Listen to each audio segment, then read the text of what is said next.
of years ago, I turned into a television program, and I watched two brothers try to convince one of the princes of Italian food that pasta could be made out of chickpeas.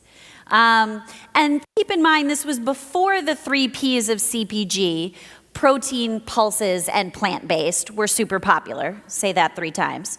But amazingly, they did.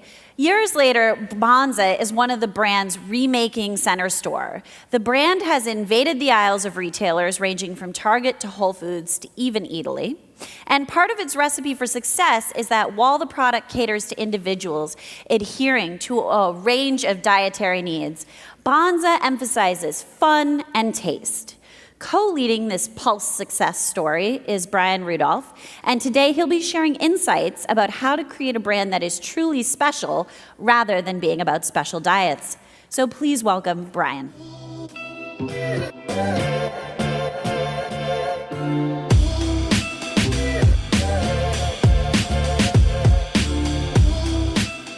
Hello, everyone. I'm Brian. Thank you so much for the kind introduction. What I'm going to be talking about today is that no matter how big you are, it's incredibly important to be talking to your customers. And I don't mean just putting surveys out there and collecting information or doing sensory analysis. I mean literally face-to-face talking to your customers. So, how many people here have heard of Banza before I start? That's awesome. How many people have tried Banza? Also awesome. All right. So I just got some great customer feedback. Just thought I'd let you know. OK. So just a quick overview on us and who we are. Again, we make a pasta made from chickpeas.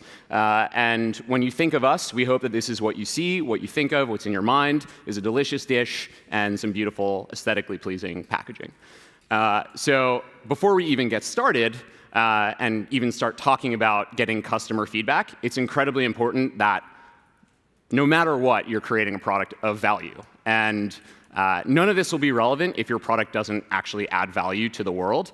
And for us, that was literally having conversations with people and saying, hey, do you love pasta? And almost everyone would raise their hand and say, of course, I love pasta. And then it was a question of, would you eat a healthier pasta? And then almost always people said, yes, I wish I could eat more pasta. So we knew that our product was creating value. And internally, what that means is you wouldn't know this, but our team, our mission, is this thing that we rarely talk to customers about. And what we learned from doing demos is that people don't want to hear this, but it's what we care about. And it's that people just don't eat enough of these really nutritious foods. We've got a ton of people here who make products made from legumes, so I'm sure you can all relate. In the US, we eat 1/10 of an ounce a day. The USDA recommends we eat an ounce. And in the areas of the world where people live longest, they eat 3.5 ounces. So from our perspective, we're totally missing the mark. We have this big mission. We want to change the way that people eat and get more nutritious foods in people's diets by 2027, which, again, we're not screaming at people, and it's all based off of what we learned from talking to our customers one-to-one. So that's our mission, make nutritious food more accessible. We want to get it in people's hands. And by the way, I'm sure, again, a lot of you can relate to this. How do we make it that it's not something that's inaccessible, that feels out of reach, or when people have been disillusioned to believe that nutritious food can't be something that tastes good, what do we do to make it something that is appealing? And so for us, that was, again, getting out there and learning, literally talking to our customers. This is how we launched. So I'm going to cut to a quick video. Let's see what we can do here.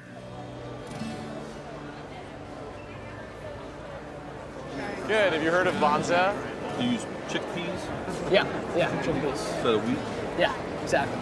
So it's gluten-free? Gluten-free, yeah. Really good. Thank you. When you buy 3, you get hugs. So you both get hugs. Oh, thank you so much. Hey, Brad.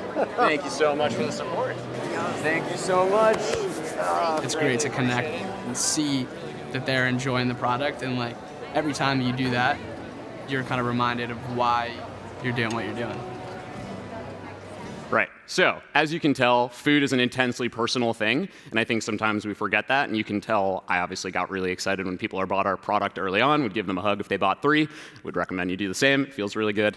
Get out there and learn, talk to your customers. And by the way, Our entire team does this from top to bottom, whether it's me, Scott, whether it's the person we just hired, whether it's our controller, and literally everyone is better at their job because they do this. There's no one who's above demoing, and in fact, it's something that we actually take as a point of pride, that we talk to our customers and we learn. So what we learned from doing these demos is that in order to make our product more accessible, it has to be affordable, it has to be available, and it has to be familiar. Again, I'm sure these things aren't new, but the manifestation of those things is what we found that we were learning from our customers. So we implemented them.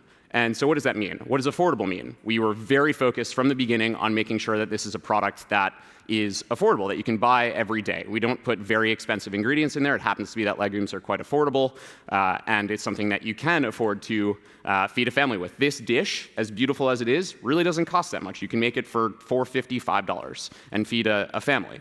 And that's a point of pride. We want this to be something that everyone can afford to use, and not just the coasts. We really do see this as a pasta for everyone. It has to be available. So again, a point of pride. We absolutely love our partnership with Whole Foods. It means a lot to us, but we're also seeing a lot of success in ShopRite. And in order for us to change the way that people think about pasta, to change the way that people think about these more nutritious foods, we have to make our product available and accessible within those stores. But we also do a ton of PR. This is one example. We've now been on Good Morning America 3 times.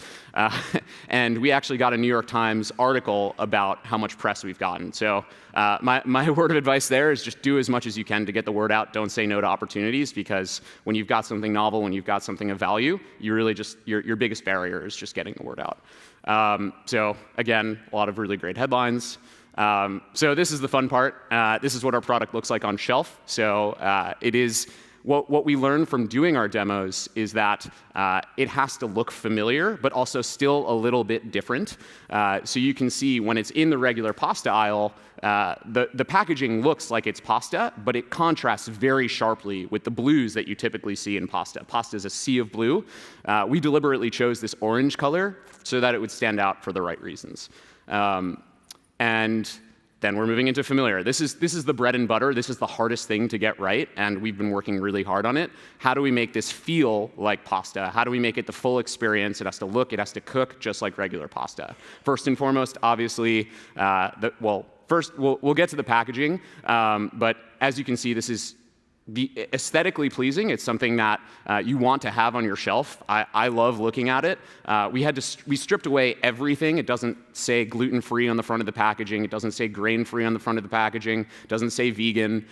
What we learned is that those words are actually polarizing from doing demos. If you said that in a crowd at a farmer's market, people will run away, like actively run away from you.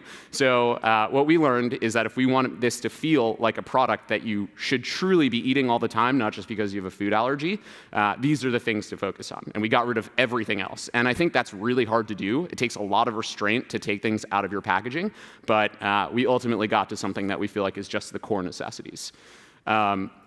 So this is how we started. I was originally making the product in my kitchen.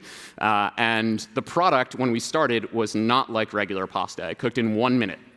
And then it cooked in 2 minutes, then it cooked in 3 minutes, then it cooked in 5 minutes, and now it cooks in 10 minutes just like regular pasta. And it continues to get better, and what we've learned is from talking to our customers consistently, what we need to do in order to get the product to be even closer and closer, or eventually better. But we won't stop until we've reached that point. So this is what we think of when we think of our product today. As you can tell, sharp contrast from what it looked like with my pasta selfie. And also another example, now we're getting into how we choose to position it in our marketing. And you can see that this is absolutely beautiful. Again, this is something that you would see in a top restaurant. We want this to be a fantastic culinary experience as well. And that's what our customers want too. So here's a fun one. Again, to some extent, you would think this might be polarizing. You might not look at it immediately and think polarizing, but there is cheese in this photo, which a lot of our customers, especially the early adopters, happen to be vegan. And they're looking for a great source of plant-based protein. But in this circumstance, we still choose to highlight the fact that it pairs really well with cheese. And again, that's part of that goal of making this a product that's for everyone, even if it alienates a few people. Ultimately, it's the most inclusive approach. So here's some more examples of that. Again, we find that a lot of our customers are now taking beautiful photos of the product, and we choose to highlight them. And again, this is what resonates really well, aesthetically pleasing photos of pasta. So here's another fun one. The point is that this never ends. We are continuing to this day to do demos all across the team. We love traveling to different areas of the country and meeting new people. And frankly, what works in the Northeast might not work in Texas. You need to figure out what that customer wants and how you can meet them where they are. And you can tell we have a lot of fun with our demos. And yep, this is another way that we're just having a lot of fun with demos. Absolutely ridiculous tower.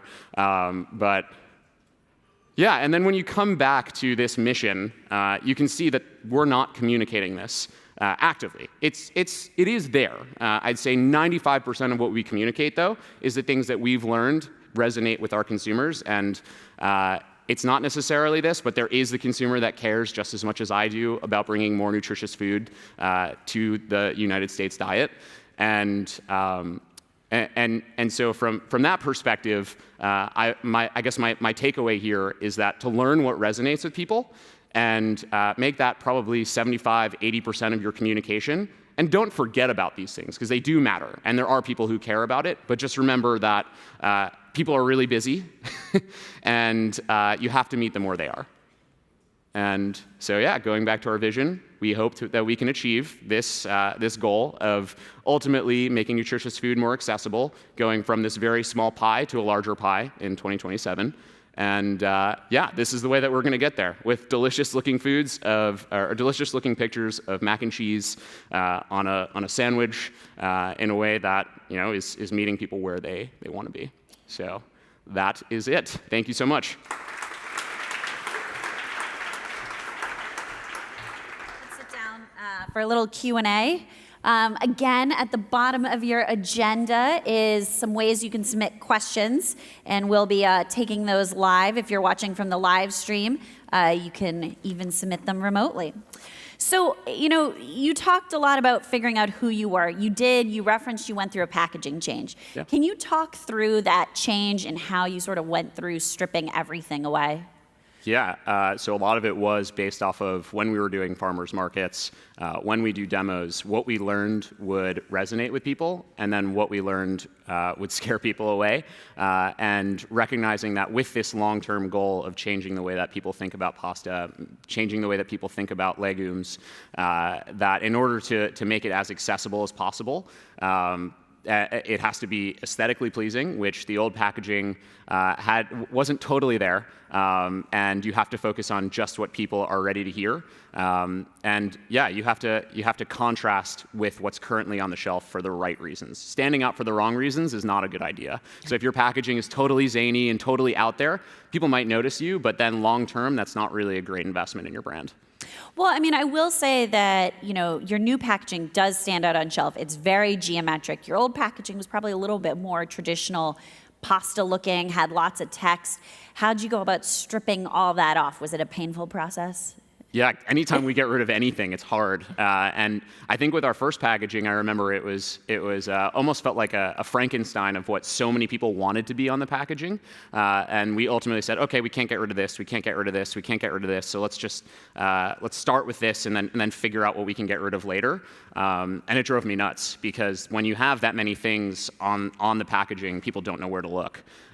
So yeah, I think again, once we realized the high-level things that people care about most, and also are least alienating, protein, fiber, and made from chickpeas, and it has to look delicious. Orange is a color that, at least in color theory, is appetite stimulating. So we took a lot, obviously, into consideration in going this direction. What about certifications? How do they sort of play out? I mean, because your product does meet certain certifications and certain special diets. Yep. How do you work those into your product and your packaging and things like that? Yeah, it's absolutely there. So I want to be clear. All of those things that are behind the scenes or a little bit less focused on, they still need to be there. So our product is certified gluten-free. It certainly is vegan. It is grain-free. There are a lot of things that we choose to put in a little bit of an area on the back of the packaging, just so people know that it's safe for their needs. But the person who just loves pasta, who wants to eat it every day, they aren't necessarily going to see that right away. You know, and with Jason, we talked a little bit about not being a Me Too product. When you started off, you know, there wasn't this pulse trend, there wasn't this protein trend. Now there is. Absolutely. How do you stand out, and how do you say, look, we've been here for forever, we're the category leader, these are the other brands, or the Me Too brands? I don't mind the other brands. I think there's, when we're talking about changing a category, it's going to take more than just one company to do it, and more than just one good product. And ultimately, I think that there is a lot of room to grow within the category, and pasta is a $3 billion category in the US alone, and then worldwide, you're talking, you know, 35 plus. So I think it's all good. And as long as we're continuing to build awareness that this exists and it's a good thing, I'm happy about it. So, of course, I do believe that we're going to be, we're extremely competitive as a company, and so we're always going to be on the forefront. It's the reason we manufacture ourselves, is so that we can continue to iterate really quickly based off of that customer feedback. And our product actually gets better basically every month or two, and that's a point of pride. So I would say it's probably, we stay ahead by having a better product, and that's, again, adding value. That's the most important thing. Your product better be really good. And then, yeah, the rest of it is I'm actually pretty happy about it. Do you know, you had a bunch of beautiful photos there. Do you use social media or ways to communicate to consumers as well about how you kind of are the category leader? How are you telling your story to consumers? I think when we're talking to our customers, I think if you're going out there saying we're the category leader, people might think that you're lying. So I think we're pretty authentic in that we're probably the most active on social media of any pasta company I've ever seen, and we answer every single one of the comments that comes in, and it's about, I think we're trying. It's a challenge, but we're trying to scale that intimacy of what we initially had at farmers markets and have that one-to-one consumer interaction. So anytime someone reaches out to us, we see that as an opportunity to build a relationship. And yeah, because again, food is intensely personal. So. Well, I think that takes us back to full circle from your start in the farmers market to now. So thank you so much for joining us. Thanks so much for having me. Now we're going to welcome Jeff back to the stage. Awesome. Thanks so much. Thank you. It's a lot of fun.